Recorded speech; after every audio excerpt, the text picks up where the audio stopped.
So President Xi really had a packed schedule there in the UN. I want to start with his first speech there at the UN. That was at the Sustainable Development Summit there. The big announcement coming out from that speech really was the South-South Cooperation Fund, right? $2 billion US dollars. And China is going to up the ante to $12 billion US dollars by the year of 2030.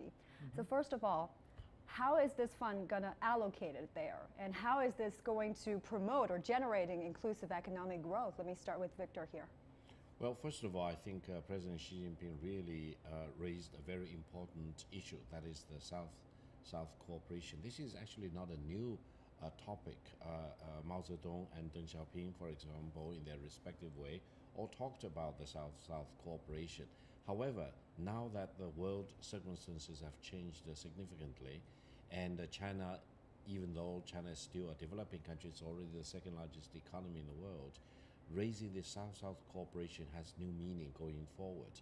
And I think China wants to help other developing countries by contributing the resources as well as sharing with them the expertise and our modus operandi in terms of how to lift the people out of poverty, how to build up infrastructure, how to really improve productivity in many respects. And I would say that by providing the South-South fund, it will really enable other developing countries to share what China has learned over the past 37 years or so, and also get a good ride, if not a free ride, on China's experience. This is the mission of that fund, and I hope other developing countries will really take great delight in what China has agreed to offer. Well, is this enough, Mr. Yang? What are perceived as some of the most needed things for those poorest developing countries, and what can China offer in this case? Well, just like economics are always saying, resources are always limited. So the fund is always limited, no enough at all. However, China's experiences, expertise on the development are really valuable things for all developing countries. Look, 30 years ago or 40 years ago, China was a really poor developing country, even poorer than the existing many of developing countries. But now China has got successful experiences. So I think beyond the funds, experiences, expertise, especially some in wide range of knowledge on how to do, as Mr. Gao mentioned, how to develop infrastructure, how to develop education, how to reduce poverty in pragmatic ways. So I think the fund could play a role as a leverage to spread out China's expertise for various developing countries by common development. I believe the South countries, they say developing country, will get more status for the further development. So in short, China's initiative and the contribution by this UN actually input new momentum for the South-South cooperation that will bring about the more prosperous for all developing countries. But the timing of this is that China itself is going through economic restructuring and the global economy is not at its best. So people are wondering, how can China fulfill that commitment while tackling domestic problem? Is a full plate here, Victor? Well, financial resources is one thing, and but the other thing which is equally important is that even though China has gained a lot of experiences and many success stories over the past 37 years or so, China has also made our own mistakes. For example, environmental pollution, lower level of energy efficiency, etc. So what we can share with other developing countries is both our success stories as well as where we have deficiencies. And I think by promoting this South-South fund, China can really give the true story of the economic transformation in China, both on the positive side, but also in some cases on the negative side. So other developing countries, in their drive for modernization, globalization, and industrialization, urbanization, for example, no longer need to repeat what we in China unfortunately made mistakes in. So I think both on the positive side as well as on the negative side, we can share our experiences with developing countries. In terms of the financial resources you talked about, I think this is basically just part of the finance which eventually were made available to the developing countries, because eventually the total package will include money from this fund, but also financing from the commercial banks, and many private equity fund, venture capital fund, etc., may also be very much interested in moving to these countries, looking for better investment opportunities to increase the productivity and efficiency in many of these sectors in the developing countries. Well, this is, of course, a big commitment, but you got to ask, what's in this for China, right? What can China get in this in return? Let me put it by this way. On one hand, without the common development, any single country, including China, can gain the so-called sustainable development. In fact, the development, the theme of development has been raised for decades long. But in reality, the world, the international community has not been successful in this area. So why is that? One of the reasons is we have got a larger gap rather than smaller gap than before. Say, some of country has developed quite well. Meanwhile, more countries developed quite poor. With such a growing gap, even the advanced countries began to suffer. So we are in the world, we are in the global village. So you cannot enjoy your successful development without getting the others developed either. So right. But the reason I'm asking this is because, you know, President Xi Jinping's announcement really was met with enthusiastic applause there at the UN. But in the country here, you're hearing different voices. People are wondering what should be taken as priority by the leadership. You know, they're saying that this money could be put into domestic problems, like put into education, healthcare, and solve the poverty alleviation. That's why I want to say when we were poor, when we were at the low level of development, we received many assistances from outside world. At that time, for example, 40 years ago, we called for the developed country, the rich country, had the responsibility to contribute to help the poor countries' development.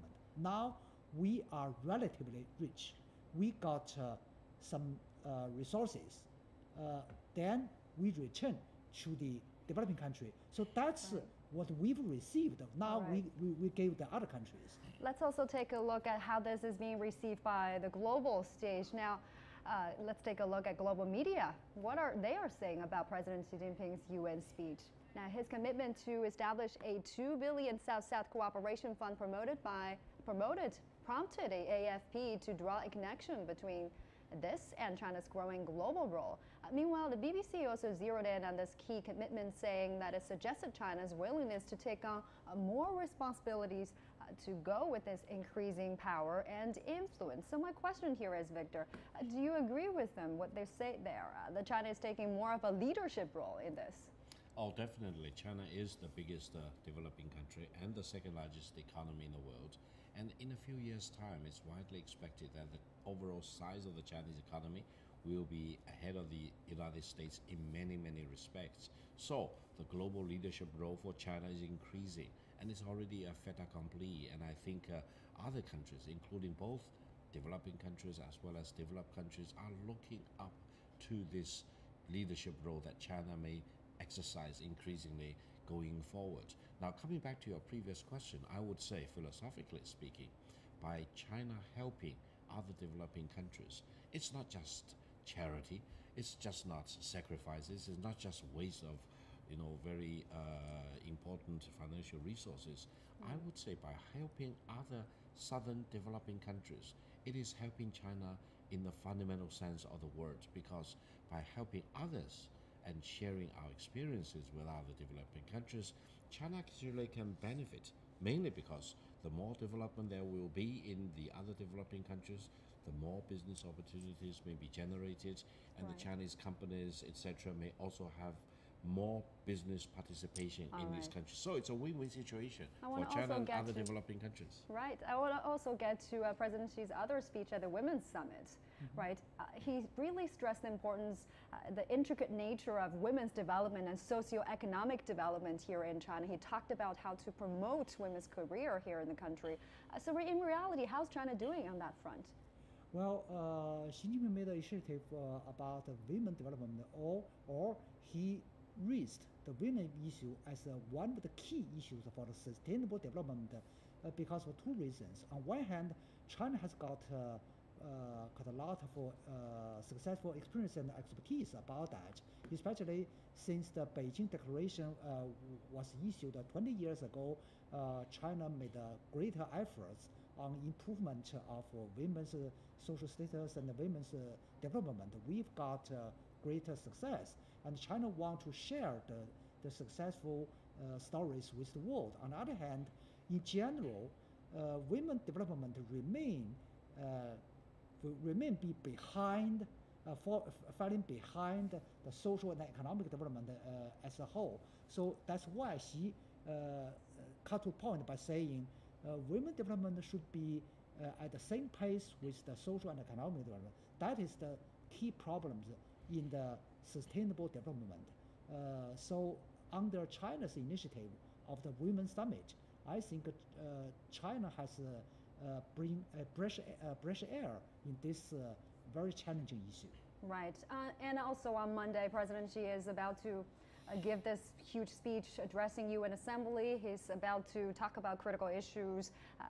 It illustrates China's stance, really. But my question is, can his message cut through to especially Western audiences? Because we have very different ideologies. We have a different understanding about democracy, human rights, the relationship between state and society, a variety of issues. So how can these differences be overcome? Well, normally, there are many people who believe that the General Assembly discussions at the United Nations are basically just discussions. It's rarely get translated into actions or action plans, not only for certain countries which are directly involved, but especially for the global stage. However, if China really takes a very active participation in these major initiatives, and especially if President Xi Jinping, the top leader in China, really shows a personal interest and wants to be in the driver's seat to deliver all these promises, then it changes the landscape. I would say when China is fully committed to do these initiatives, not only by itself, but also sharing its experiences and coordinating actions with other developing countries and also with developed countries, especially on climate change issues.